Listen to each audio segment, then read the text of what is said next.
Alors, on va terminer donc cette session matinale.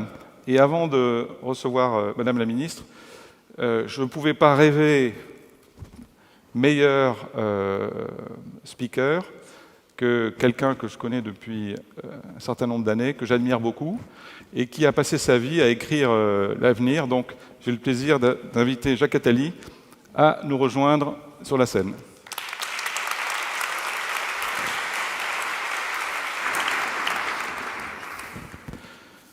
Alors Jacques, tout le monde te connaît, mais j'aimerais quand même te rappeler en quelques chiffres, parce qu'on est un monde d'ingénieurs, brillante formation scientifique, XNA, tu as accompagné le président Mitterrand pendant plus de 10 ans, tu as aussi créé 4 institutions internationales, Action contre la faim, Eureka, la BERD, et surtout, dans l'actualité, c'est Planète Finance qui est devenue Positive Planet, j'aime beaucoup le nom d'ailleurs, qui a contribué à faire du microfinancement pour plus de 10 millions de petites entreprises. On connaît tes capacités à écrire, à penser, et à mettre ta pensée en écrit. Je crois que 1000 articles dans l'Express, 67 livres, 7 millions de tirages dans 22 pays. Et surtout, ce qui m'amuse, et je pense que tout le monde ne le sait pas, mais tu es un pianiste d'origine, tu es un musicien avec un credo fort en piano, mais tu es surtout un chef d'orchestre et metteur en scène reconnu dans le monde, puisque tu as tourné. Tu as une actualité, puisque, pourquoi pas parler de cela aussi, c'est la Bohème. Je crois que tu te produis au château de... Je mets en scène la Bohème. Tu mets en scène la Bohème. Il y aura 60 musiciens, 60 choristes. Château de Vincennes le week-end d'après et l'Esplanade de l'Invalide. Et ça, je ne pense pas que vous le saviez, mais j'ai eu l'occasion de voir Jacques une fois diriger. Et là, je découvre un nouveau talent de metteur en scène et je vous encourage vraiment à découvrir une autre facette de sa personnalité. Donc Jacques, bienvenue. Je suis ravi de terminer cette session avec toi. Alors, il y a quelque chose qui m'a interpellé. Tu as toujours contribué d'une manière positive et constructive au débat public. Tu as lancé cette initiative 100 jours pour que la France réussisse. Tout peut changer en 2017. On citait ce matin le credo de BFM, la France a tout pour réussir. Je crois que tu as fait travailler en réseau 17 000 Français sur un projet de société nouveau qui leur correspond, dans lequel ils veulent s'épanouir. Et la question, est-ce que le numérique a toujours sa place? Et est-ce que tu penses qu'il est encore possible de l'isoler, ou est-ce que c'est maintenant dans la réflexion globale? Merci. Oui, c'est dans la réflexion globale. Isabelle le disait très bien tout à l'heure, la France a un avenir extraordinaire si on veut bien s'en donner les moyens. Je pense qu'on ne va pas s'en donner les moyens.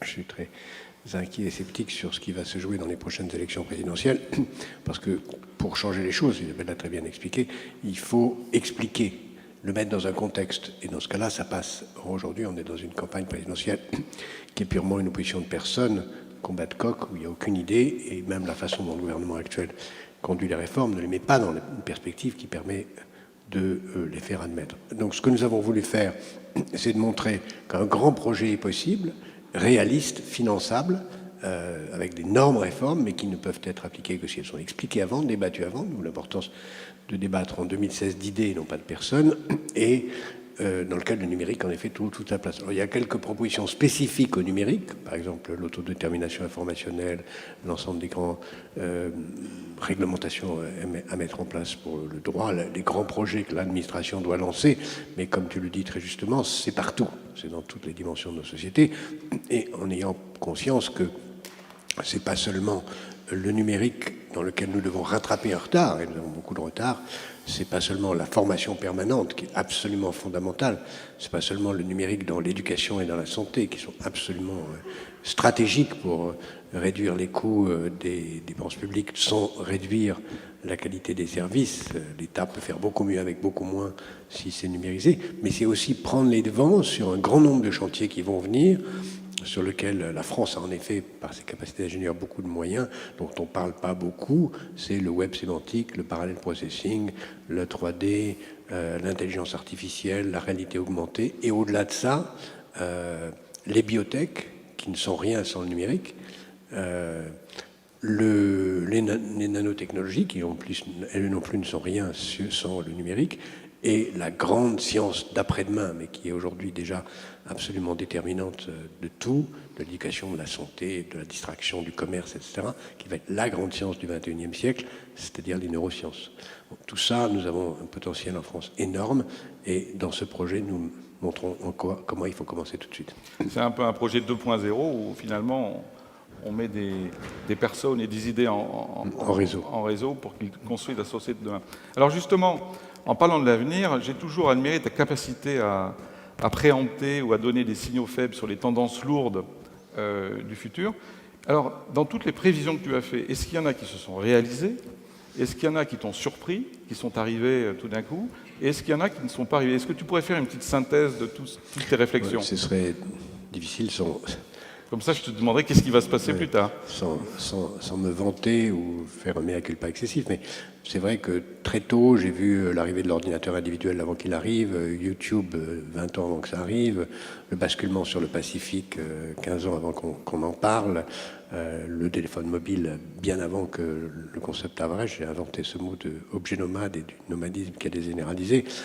Ce qui arrive plus tard que ce que j'avais prévu, parce que je l'ai prévu depuis très longtemps, c'est l'intelligence artificielle, le clonage, les organes artificiels, parce que je reste convaincu que le grand secteur, trois grands secteurs d'évolution de nos sociétés, d'artificialisation des choses, c'est la santé, l'éducation et la distraction, qui sont les trois grands secteurs dans lesquels des services vont être remplacés par des objets faisant apparaître des nouveaux services. Ça, je pense que j'étais en avance. Là où je me suis trompé, c'est quand j'ai vu le basculement vers le Pacifique. Je pensais que le Japon pourrait jouer un rôle de superpuissance et je n'avais pas assez vu l'importance majeure de la dimension démographique qui a empêché le Japon de le devenir. D'accord. Alors on a beaucoup parlé d'ouverture, de collaboration, un retour des communs que Jeremy Rifkin a largement développé. Est-ce que tu penses qu'aujourd'hui, que l'économie collaborative telle qu'elle est définie aujourd'hui représente en certaine mesure un retour des communs? D'abord, il faut savoir de quoi on parle. Les communs, les commons en anglais, c'est pas du tout ce qu'on entend dans la naïveté de tout est gratuit, tout est pour tout le monde, etc. Les communs, c'était une économie qui a commencé au XIe siècle jusqu'au XVIIe, XVIIIe, extraordinairement organisée, très sophistiquée, dans lequel il y avait des droits très précis pour les paysans, donnés par les seigneurs, les manors, qui leur donnaient droit de pâturage, qui étaient réglementés avec une rigueur, une police, une justice, des prisons extrêmement réglementées, qui a ensuite basculé dans les enclosures au moment du développement de la propriété privée. Donc, le grand discours sur l'économie collaborative, qui serait le retour des commons dans la mise à disposition gratuite, c'est une illusion totale. Tout ça ne tiendra pas s'il n'y a pas une réglementation et un droit de propriété très précis sur ce qui est commun et ce qui ne l'est pas, et s'il n'y a pas en même temps suffisamment, en raison de ce droit de propriété, de défense des moyens, de défense de la rentabilité des infrastructures, parce qu'il n'y a pas de commun sans infrastructure, et si on fait que du commun et qu'on ne fait pas d'infrastructure, le système va s'effondrer. Et non seulement les infrastructures, mais un sujet dont on ne parle jamais, parce qu'on a peut-être peur de susciter le malheur en parlant trop, mais c'est le cyberterrorisme. Nous sommes en train d'aller dans des sociétés de plus en plus précaires, de plus en plus fragiles, de plus en plus vulnérables à cause du numérique. C'est beaucoup plus un réseau numérique est beaucoup plus vulnérable qu'un réseau physique. Et dans les temps que nous vivons et que nous allons vivre de plus en plus, on verra l'importance de la sécurité numérique plus que jamais. Tout d'ailleurs, ce qui se passe aujourd'hui avec le basculement vers les blockchains, qui est un élément dans cette sécurisation qui change tout. Absolument, et je pense aussi que le fait que Internet ait été créé sans gouvernance à la base, on confond le tout gratuit, mais il faut quand même financer les infrastructures. Moi, j'avais tout de suite parlé, bien avant qu'Internet apparaisse, du numérique comme un nouveau continent. J'avais appelé ça le 7e continent. Et on voit bien ce qui s'est passé aux États-Unis. Il y a eu d'abord des commons avec des gangsters, des cow-boys qui ont détruit les Indiens, des gens qui ont mis leur droit de propriété comme ils voulaient, avec un drapeau ou un piquet. Et puis progressivement, un état de droit encore très incertain s'est installé. C'est pareil. Aujourd'hui, il faut, à l'échelle mondiale, et c'est très très difficile, parce que la grande question du 21e siècle, c'est on a un marché global, mais on n'a pas d'état de droit global. Donc, où on va être capable de mettre un état de droit global, au moins en Europe, sinon à l'échelle mondiale, ou le marché va redevenir local, parce qu'un marché sans état de droit, ça ne fonctionne pas. Et je pense que malheureusement, devant la pusillanimité des gouvernants, leur absence de vision globale, on a le plus grand mal à prédire la mise en place d'un état de droit global.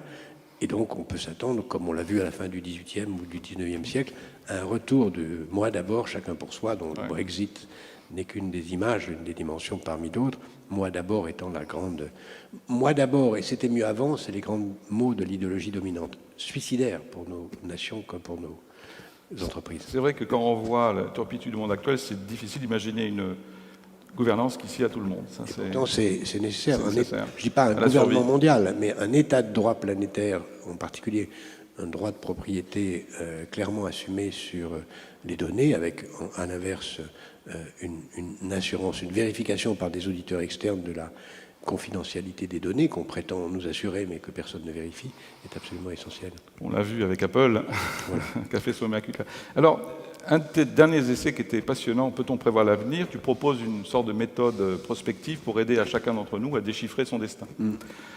C'est un projet qui peut un peu sembler fou dans le monde dans lequel on est aujourd'hui, mais est-ce que tu penses que notre avancée, qui est de plus en plus saillante, profonde dans le monde numérique, va influencer ta méthode ou influence nos dessins ou nos relations humaines?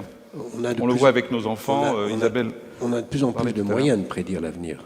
Les machines, les techniques prédictives se développent d'une façon majeure. Comme l'homme est en train de s'artificialiser, c'est dans les techniques de la prédiction des artefacts qu'on va trouver les techniques qui vont être utilisées pour les hommes, et en particulier ce qu'on appelle la maintenance prédictive va être utilisée de plus en plus. C'est déjà utilisé par la police, c'est déjà utilisé en matière de santé, etc. Donc il y a des techniques de prédictibilité qui sont statistiques et sur mesure qui vont être très importantes. C'est d'autant plus important que la prévision de son avenir est la condition de la liberté. C'est une condition nécessaire et non suffisante, parce que d'abord on peut se tromper quand on prédit, puis ensuite la prévision ne nous assure pas qu'on se donne les moyens d'être libre. Mais il n'y a pas de liberté sans prévision. Il n'y a pas de liberté sans prévision. Et même si on se trompe, se tromper est une façon d'avancer. Et c'est possible de prévoir son avenir. C'est tout à fait possible. C'est d'autant plus possible qu'une des grandes dimensions de la prévision de l'avenir, c'est d'avoir un projet. Ça ne consiste pas simplement à essayer de comprendre ce qui va vous tomber dessus. C'est de savoir qu'est-ce qui est invariant, qu'est-ce qui va changer, qu'est-ce qui se passe autour de vous, qu'est-ce que veulent vos amis, qu'est-ce que veulent vos ennemis. Il fait en effet dans ce livre une checklist qui permet aux entreprises comme aux personnes privées d'avancer assez précisément dans l'éclairage de la route devant soi. Une dernière question, pour reprendre tes propos. À quoi ça sert finalement de prévoir l'avenir? Ça sert à assurer la seule chose dont nous pensons que ça existe, tout en l'ayant comme une illusion, c'est-à-dire la liberté. D'accord. Jacques, merci beaucoup d'avoir été avec nous. Je sais que tu as une contrainte de temps. J'ai quand même une dernière question. On parlait de 2025, puisque c'était le thème de nos scénarios. Comment est-ce que tu vois ce monde en 2025? C'est un monde de paix, un monde de richesse, un monde... Nous allons vers une extraordinaire accélération des tensions. Donc 2025, ça sera au milieu de la guerre, ou après la guerre, ou parce que nous aurons évité la guerre. Mais il est évident que se crée, je l'ai écrit depuis longtemps, tout se met en place pour une guerre planétaire absolument massive, parce que plus personne ne supporte personne. On a envie d'en découdre, on le voit dans les anecdotes des manifestations ou du foot, mais on le voit malheureusement dans des événements beaucoup plus tragiques encore avant-hier et hier, et ça se généralise. Donc il y a une sorte de volonté de purger par la violence, qui s'explique par des raisons extrêmement profondes, qui est là. Mais en 1910, il y a des tas de gens qui disaient on peut éviter la guerre de 14 en créant la SDN, et on a créé la SDN, non pas à la place de la guerre de 14, mais après. De même pour les Nations Unies, non pas à la place, mais après. Et là, aujourd'hui, il est évident qu'on peut éviter une catastrophe planétaire qui a des potentialités immenses, démographiques, pour nous, Français, en particulier avec la francophonie et le développement de l'Afrique, qui est un enjeu gigantesque, stratégique, majeur pour nous. Donc 2025, si on prend assez peur de ce qu'il peut être, on peut réussir à éviter la catastrophe. Très bien. Jacques, merci encore 1000 fois pour ta contribution et d'avoir pris le temps de venir nous voir.